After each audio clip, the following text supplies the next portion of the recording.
I sat silently in the back seat, holding my breath, not daring to make a sound.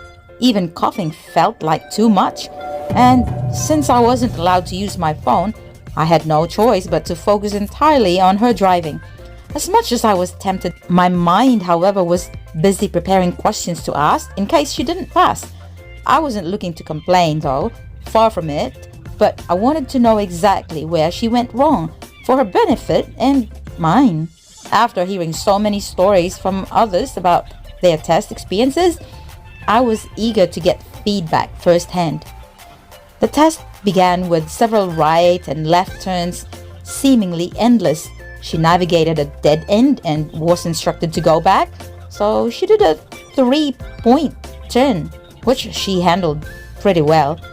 Next came the dreaded parallel parking, her most challenging skill. The assessor stepped out of the car to check.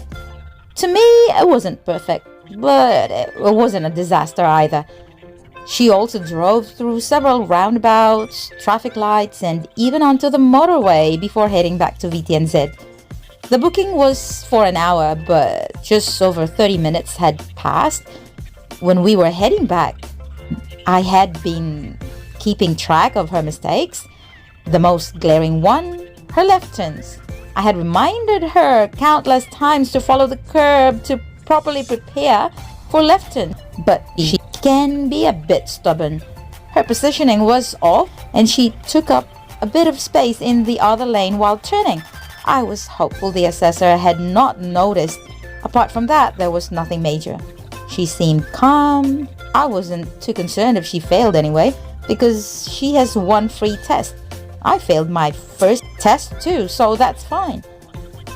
Once we parked in front of VTNZ, the assessor calmly went over her mistakes, breaking down what could have been done better. As he spoke, I braced myself for the verdict.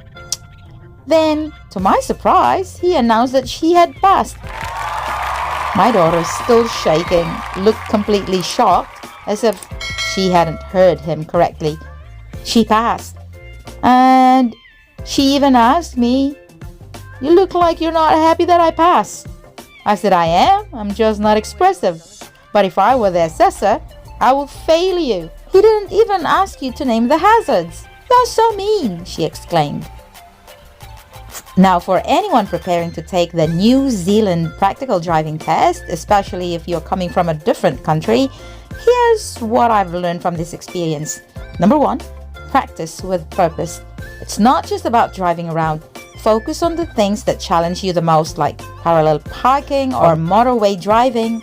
Repetition builds confidence. Number 2, understand the rules. New Zealand driving tests are strict, and rightfully so. Make sure you thoroughly understand road rules and expectations. Learn to adjust, especially if you've been driving in a place with different practices. 3, stay calm during the test. Anxiety can lead to mistakes. Remind yourself that the more you relax, the better you'll perform. Number 4, prepare for feedback. Whether you pass or fail, the feedback you get from the assessor is invaluable.